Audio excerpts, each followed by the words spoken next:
Welcome to Minghui Radio's Falun Gong News, direct from China and around the world. Topics include news about the persecution of Falun Gong in China, local events, and special items of interest. Now for this week's stories.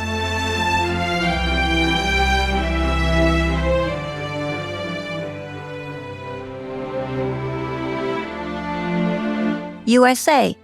The Ohio Falun Dafa Association was invited to participate in the Martin Luther King Jr. Day open house event held at the Ohio History Center in the city of Columbus on January 19th. The History Center is the headquarters of the Ohio History Connection, a history organization sparking discovery of the state's stories. The event was open to the general public and included music, performances, art exhibitions, and provided information about the history of civil rights in the U.S. The Falun Dafa Association's exhibition showcased the peacefulness and merits of Falun Dafa in a comprehensive way. It resonated with event attendees concerned about justice and matters of conscience, since it aligned with values expressed by Martin Luther King Jr. A photographer from Ohio Media said he was impressed by the practice and invited practitioners to introduce Falun Dafa at an event organized by his company. A coordinator from the organization United for Human Rights had an in-depth conversation with practitioners and learned about forced organ harvesting and the persecution which has been ongoing for decades. He said he looks forward to creating future opportunities that expose the CCP's human rights abuses. Poland. Falun Dafa practitioners Alexander and Valdemar volunteered to sell books and gifts at the Shenyang Performing Arts performance that took place in January. The two spoke of audience members purchasing Zhuan Falun, the main text of Falun Dafa. During the intermission in the city of Łódź, an audience member showed interest in purchasing a copy of the book. When Valdemar explained that the show existed because of the book, the man immediately said, "Okay, I want 2 copies." He hesitated for a moment and then said, "I want 4 copies. This way, all my good friends can read this book." A manager at the Center for the Meeting of Cultures Opera Hall in the city of Lublin said, "I really want to know what's in this book." She explained that her daughter brought friends to see Shenyang and that the performance was wonderful, and they felt the show was better every year, that the performances were amazing. One audience member, Miss Dania, said she did not feel well before she arrived at the theater in Lublin on January 16th, so she almost didn't come. While watching Shenyang, she reported, "My whole body, every cell could feel this impressive performance's energy. Both my body and mind were comforted. I'm very excited." The couple purchased a copy of Zhuan Falun. Business owner Sylvester Sahira was positively moved by the performance in Lublin on January 17th. He purchased a copy of Zhuan Falun and said that the person who introduced the book at the booth reported that it changed his life. The Netherlands. Falun Dafa practitioners held information-sharing activities near Markenthal in the city of Rotterdam on January 17th. They exposed the Chinese Communist Party's persecution and called for it to end. Crowds of tourists from around the world, as well as local residents, are attracted to the outdoor market every Saturday. Falun Dafa practitioners set up their booth on Vlasmat Street, which is about 10 yards from the market. They demonstrated the Falun Dafa exercises, distribute flyers, and inform the public about the CCP's persecution in China. Many people signed a petition calling to stop the state-sanctioned crime of harvesting organs from living practitioners. A passerby named Kamara said, "I've read about this online. I was shocked. I hope my signature helps stop it."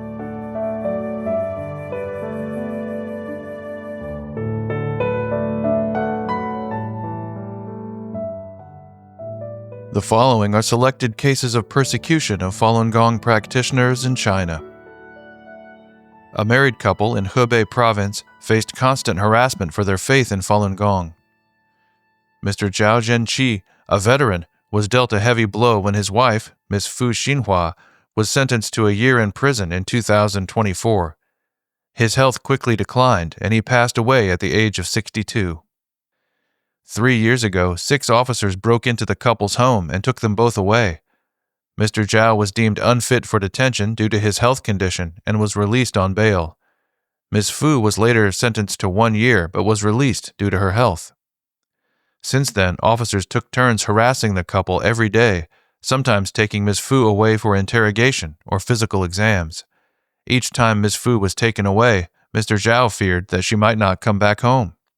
5 days after Mr. Zhao's passing, the court ruled to uphold Ms. Fu's original verdict without a hearing. When Mr. Gao of Hebei Province was released after a 7-year term for practicing Falun Gong, he was emaciated, mute, and incapacitated. He was unable to recognize his family. He passed away 20 days later, on September 6th.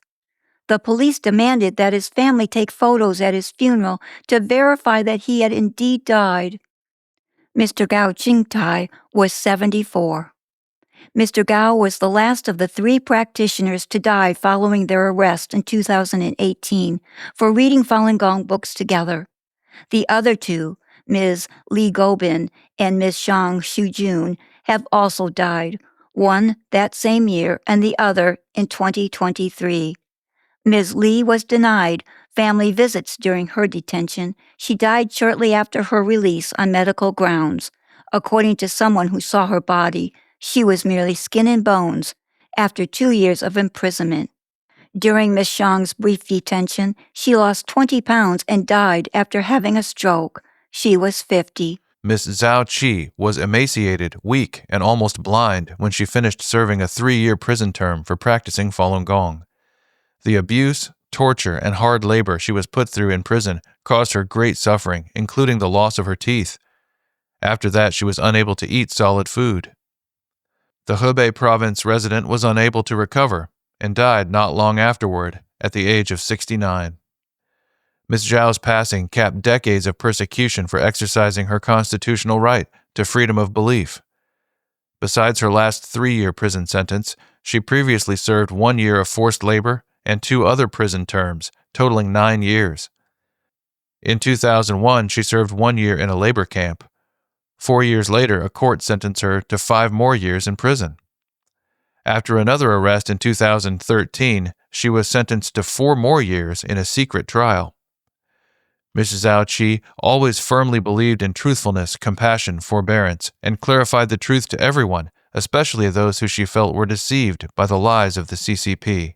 Although Ms. Wang Jinfang is scheduled to complete a 4-year prison term a day after the Chinese New Year, she will not be able to celebrate the holiday with her husband and mother because they passed away 5 months apart while she was incarcerated.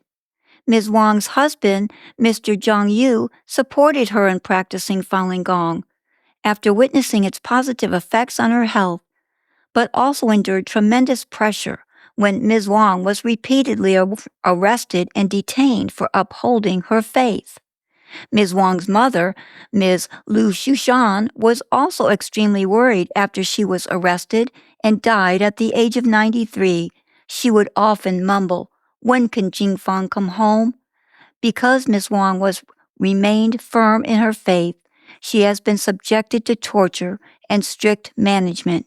She wasn't told about the deaths of her husband and mother due to denied family visitation. Her family fears how she will cope with the news when she is released.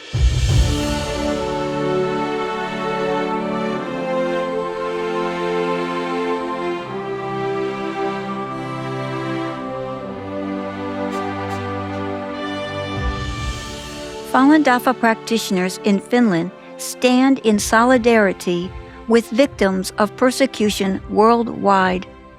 International Holocaust Remembrance Day was January 27th.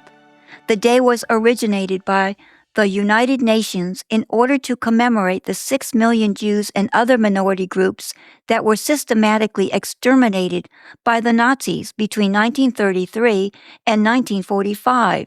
It reminds people to guard against hatred, discrimination, and genocide.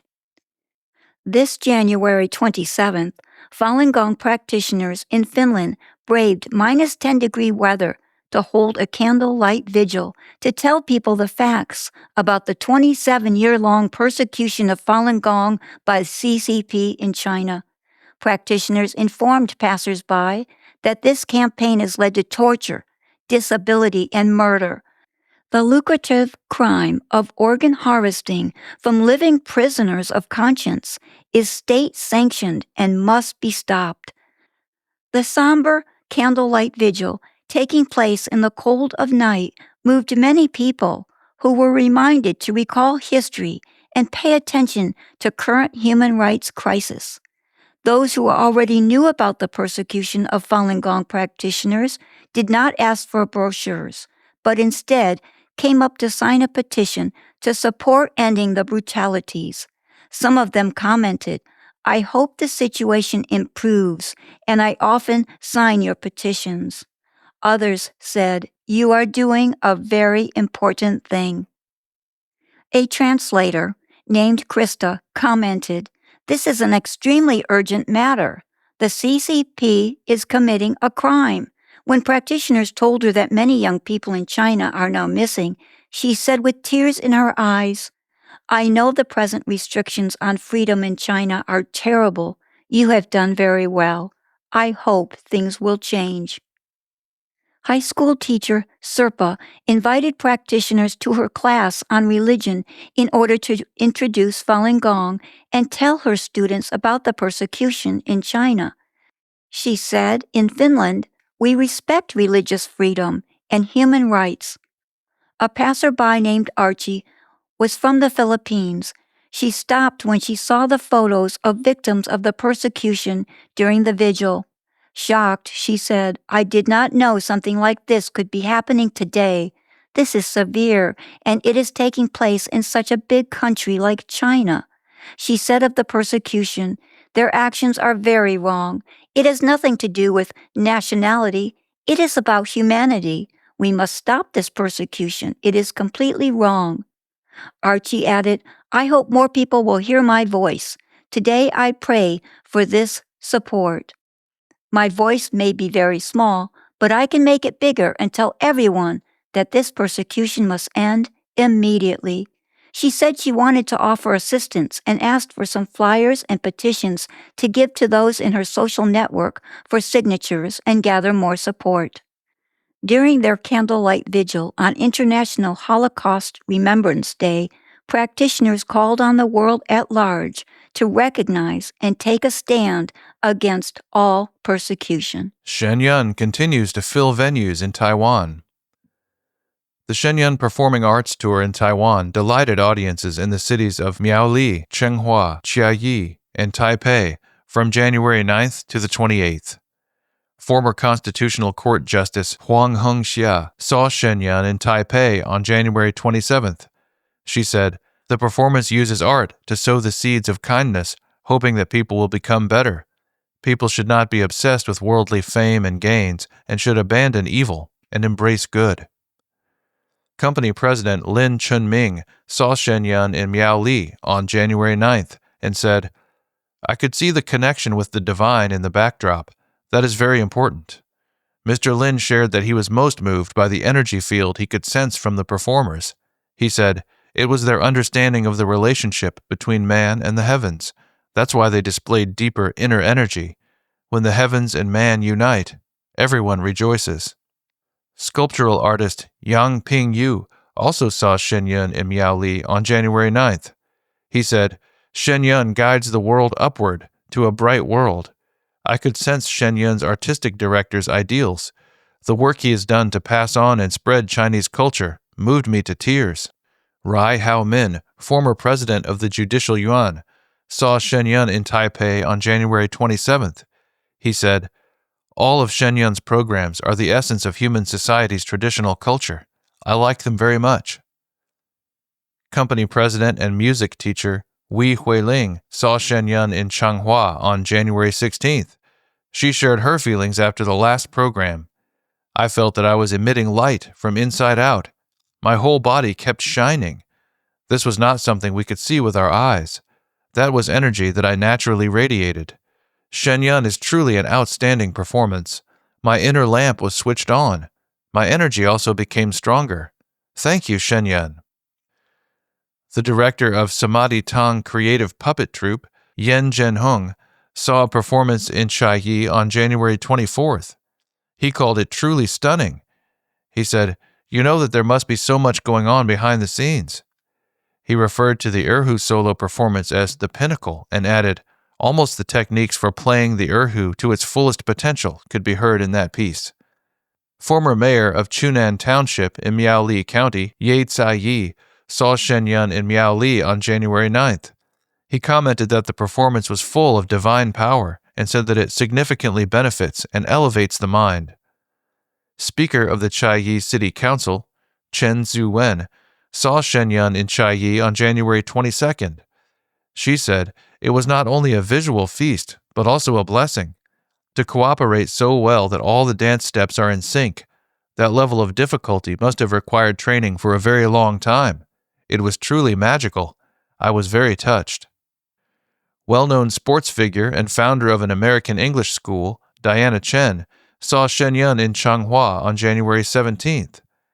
She described her experience while watching the opening program, where the Creator and divine beings descend from the heavens, and said, "I really saw a kind of light, a kind of positive energy that can float and expand.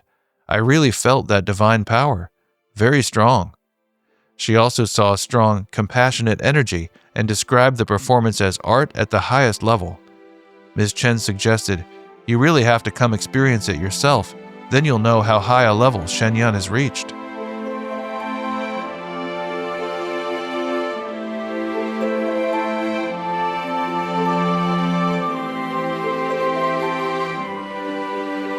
Thank you for listening to the Minghui Radio Podcast. For more information, including news about the persecution of Falun Gong practitioners in China and experience sharing stories by practitioners around the world, please visit our website at en.minghui.org.